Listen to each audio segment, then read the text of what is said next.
Hello my dear students, welcome back to my channel. इस video में हम electric field and potential का relation क्या है और इक्विपोटेंशियल सरफेस और प्रॉपर्टीज के बारे में डिस्कशन करेंगे। तो let's start our video. What is the relation between electric field E and the potential V? E एक वेक्टर क्वांटिटी है और V एक स्केलर क्वांटिटी है और इन दोनों का relation E is equal to minus dV by dr है और dV बाई dr को बोलते हैं पोटेंशियल ग्रेडियंट। चलो इसको वेक्टर फॉर्म में लिख लेते हैं। तो फिर E vector is equal to minus dV by dr vector और dV is equal to E dot dr। दोनों को इंटीग्रेशन कर लेते हैं with proper limit, that is V1 to V2 dV is equal to minus integration R1 to R2 E dot dr। तो dV का integration आ जाएगी V and lower limit is V1, upper limit is V2 is equal to minus R1 to R2 E dot dr and put R1 is equal to infinite and R2 is equal to R। तो ये क्या आ जाएगी V2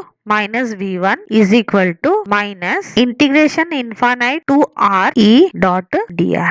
ये जो formula है ये problems के लिए याद कर लो। Next, what is equipotential surface? नाम से ही पता चल रहा है कि एक ऐसा सरफेस है जिसमें पोटेंशियल कोई भी पॉइंट में इक्वल होगी, तो उस सरफेस को कहेंगे equipotential surface. This is the surface on which the electric potential at every point is same. तो let this is equipotential surface जहाँ पोटेंशियल क्या होती है, सेम होती है। अगर पोटेंशियल सेम होगी तो इसका डेरिवेटिव क्या आ जाएगी, dV इक्वल टू 0 आ जाएगी। अभी देखते हैं प्रॉपर्टीज। पहला प्रॉपर्टी है no work done on the surface. अभी वर्क डन एंड पोटेंशियल के रिलेशन क्या है, work done WAB is equal to V2 minus V1 multiplication with the test charge. अभी इक्विपोटेंशियल सरफेस में पोटेंशियल सेम है। अगर पोटेंशियल सेम है तो V1 जो है V2 भी वही है, तो इन दोनों का सब्सट्रैक्शन क्या आ जाएगी, 0 आ जाएगी। तो WAB is equal to 0। Next property, equipotential surface are perpendicular to electric field line और electric field lines always cut equipotential surface at right angles. Let this is a equipotential surface where potential always same at any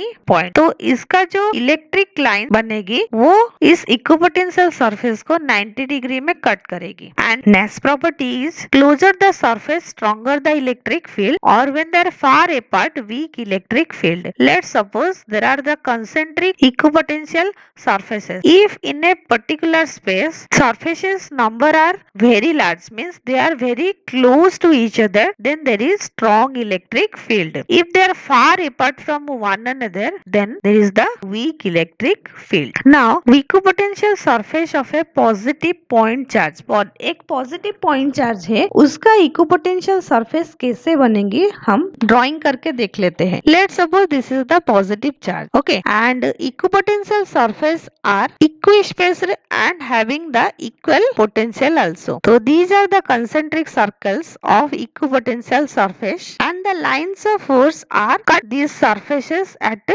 90 degree. So these are the lines of force and this is the equipotential surface. So next, equipotential surface of two equal positive point charge. Let there is two positive point charge, ये दोनों positive point charge है, तो फिर यहाँ force of repulsion experience होगी और electric field plus charge से निकलेगी। प्लस चार्ज से निकलने के बाद वो माइनस चार्ज में जाएगी। तो electric field lines are like this and यहाँ पे भी इलेक्ट्रिक लाइंस ऑफ फोर्स का डायरेक्शन ऐसा आ जाएगी। तो ये जो स्पेस है, ये स्पेस में due to force of repulsion electric field lines नहीं होगी। तो ये जो सरफेस है, यहाँ इक्विपोटेंशियल सरफेस एक दूसरे से बहुत दूर होगी और यहाँ जहाँ की इलेक्ट्रिक लाइंस ऑफ फोर्स और इलेक्ट्रिक फील्ड ज्यादा है तो इक्विपोटेंशियल सरफेस क्लोजली प्लेस करेगी। तो ड्राइंग में देख लेते हैं कैसा होता है। The blue one are the electric lines of force and the red one are the equipotential surfaces. तो ये जो स्पेस है, ये स्पेस में इलेक्ट्रिक फील्ड कम होती है,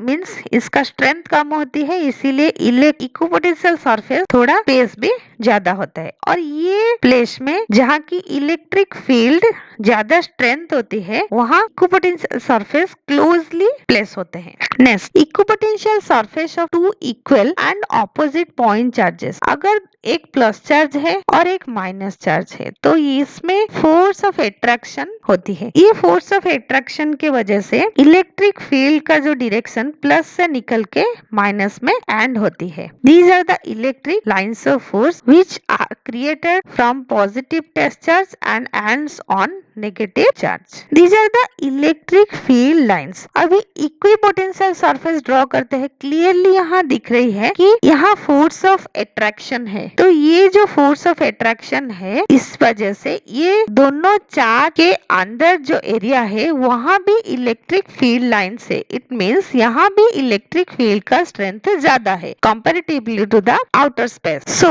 इक्विपोटेंशियल सरफेस का जो डायरेक्शन है, कलर ले लेते हैं और उसके बाद इक्विपोटेंशियल सरफेस ड्रॉ करते हैं। तो let these are the equipotential surface. यहाँ इलेक्ट्रिक फील्ड का स्ट्रेंथ ज्यादा है तो यहाँ क्लोजली स्पेस होगी एंड यहाँ इलेक्ट्रिक फील्ड का स्ट्रेंथ कम है, इसीलिए ये दूर दूर ऐसे चली जाएगी। ये माइनस चार्ज का भी इक्विपोटेंशियल सरफेस बना लेते हैं, फिर ये आ जाएगी और उसके बाद ऐसा हो जाएगी। ये स्पेस में इलेक्ट्रिक फील्ड का स्ट्रेंथ कम है, इसीलिए इन इक्विपोटेंशियल सरफेस दूर दूर प्लेस होती है और यहाँ इलेक्ट्रिक फील्ड का स्ट्रेंथ ज्यादा है, इसीलिए पास पास प्लेस किया गया है। ठीक है, चलो next. Equipotential surface of a uniform electric field. अगर इलेक्ट्रिक फील्ड यूनिफॉर्म होगी, यूनिफॉर्म इलेक्ट्रिक फील्ड मतलब दोनों में uniform electric field means the space between the electric fields are same, uniform होगी, इसीलिए इसका नाम यूनिफॉर्म इलेक्ट्रिक फील्ड है। अब ऐसा इलेक्ट्रिक फील्ड है तो इसमें इक्विपोटेंशियल सरफेस, जैसे कि आप लोग जानते हो equipotential surface and electric field का एंगल कितना बनती है, 90 डिग्री। तो इसीलिए ये अगर यूनिफॉर्म बन जाएगी तो ये एक प्लेन है जो कि इलेक्ट्रिक फील्ड को 90 डिग्री, ये थोड़ा 3D विजुअलाइजेशन कर लो तो आपको समझ में आ जाएगी। ये 90 डिग्री मीन्स ये इक्विपोटेंशियल सरफेस है। ये इक्विपोटेंशियल सरफेस को इलेक्ट्रिक फील्ड जो कि यूनिफॉर्म है वो ऐसे 90 डिग्री कट करके